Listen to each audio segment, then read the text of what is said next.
रामकृष्ण हरी. साधारणपणे आपण पाहतो की महिलांना PCODचे प्रॉब्लेम असतात, पण ते होतं आहे सगळं हार्मोन्स इनबॅलेन्सिंगमुळं. तसंच पुरुषांचा पण आहे की पुरुषांना पण हार्मोन्स इनबॅलेन्सचा प्रॉब्लेम होतो आणि त्यामुळं काय होतं, त्यांच्या सेक्शुअल हेल्थवर परिणाम होतो. तर ह्या सेक्शुअल हेल्थला, मेल हेल्थला आपण कसं मॅनेज करू शकतो? तर नॉर्मली पुरुष जे आहेत ना, तर जे जास्त इग्नोर करत असतात त्यांच्या मेल हेल्थला. तर पुरुषांसाठी नॉर्मल चॅलेंज काय काय असतात? तर ते सर्वात आधी आहे कार्डिओमस्क्युलर डिसीज. तर ती कशामुळे होतं आहे की डायबिटीज, कॅन्सर, डिप्रेशन, लो टेस्टिस्टॉल हे जे चॅलेंज आहेत ना, तर हे पुरुषांना फेस करावे लागतात. कॅन्सर, डायबिटीज जे आहे ना, ते बाहेरून दिसते, पण डिप्रेशन हे बाहेरून दिसत नाही. तर टेस्टिस्टॉल लेवल कमी झाली की हे कळतच नाही. इलेक्ट्रोल डिस्फंक्शन, सेक्शुअल चॅलेंज आहे, पण लोक ओपनली याच्यावर बोलायला तयार नसतात. मग ह्या गोष्टी आतून चालतात, तर ह्या बाहेरून दिसत नाहीत, आणि काही गोष्टी ज्या बाहेरून चालतात त्या आतून दिसतच नाहीत. तर या सर्वात एक चॅलेंज आहे ते म्हणजे लो टेस्टिस्टॉल. तर याचे बॅलन्स असणे जरुरी आहे. टेस्टिस्टॉल हा एक हार्मोन आहे की जो की वयानुसार, स्पेशली 30 वर्षे आणि वयानुसार जर आपण प्रॉपर हेल्दी लाईफस्टाईल फॉलो करत नसतो, तर हळूहळू शरीरात तो रिड्यूस व्हायला सुरुवात होते. तर जर हेल्दी लाईफस्टाईलला मेंटेन ठेवायचे असेल तर आपल्याला काही सवयी बदलावं लागतील. आपले जेवण जर आपण मेंटेन केले तर आपल्याला त्याचा हळूहळू फायदा होतो. तर टेस्टिस्टॉल हार्मोन 30 वर्षानंतर ड्रॉप व्हायला सुरुवाती एक मीठ आहे. टेस्टिस्टॉलला फक्त सेक्शुअल हेल्थशी जोडल्या जाते. तर टेस्टिस्टॉल फक्त सेक्शुअल हेल्थशी रिलेटेड नाही, तर त्यामध्ये बऱ्याच काही ज्या गोष्टी येतात की त्या आपल्याला ॲड करावं लागतात. त्याच्यामध्ये काय होतं आहे की लॅक ऑफ फोकस, आपलं फोकस नसणं, किंवा कॉन्स्टंट फटिंग, वारंवार थकावट येणं, ॲबनॉर्मल फॅट म्हणजे जो पोटावर वाढलेली चरबी आहे तो, किंवा मग त्याच्यानंतर मेन्स बुक्स, पुरुषांची जी छाती आहे त्याच्या छातीवर महिलांसारखं दिसायला सुरुवात होती छाती, लो मसल मास कमी होणे, इलेक्ट्रल डिस्फंक्शन.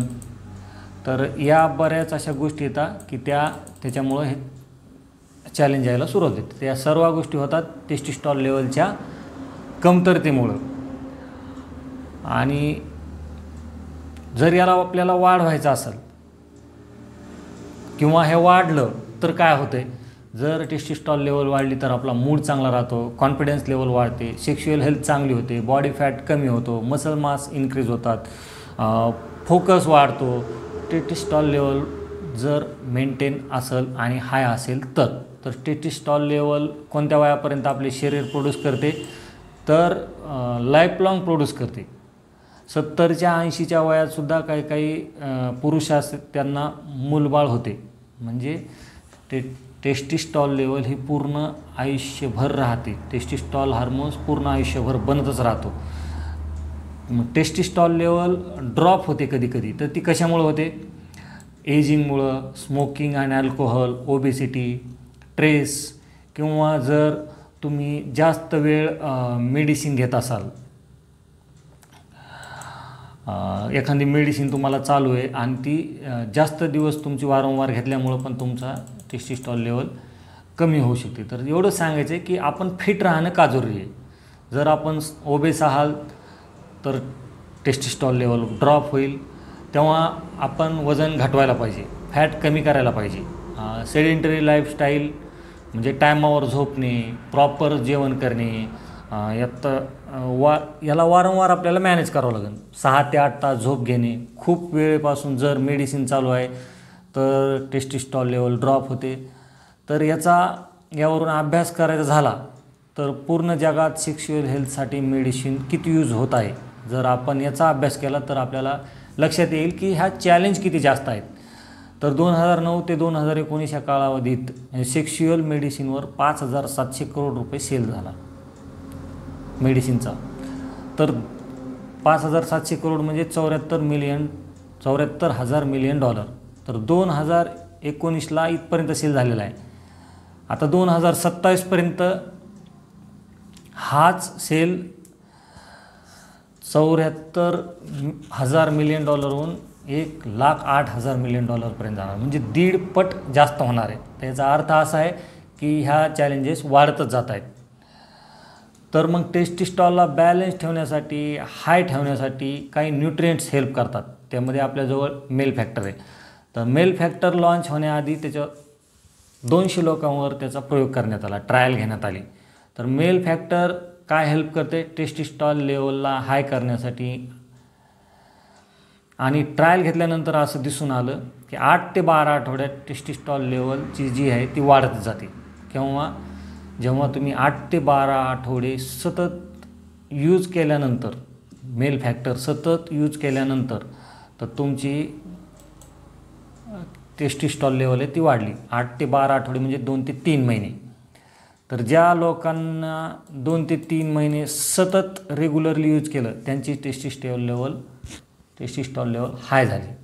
की ती कशामुळं? तर त्या मेल फॅक्टरमध्ये 5 असे इन्ग्रेडियंट आहेत, 3 असे इन्ग्रेडियंट आहेत की त्याच्यामध्ये पहिले ते फेनोग्रीक.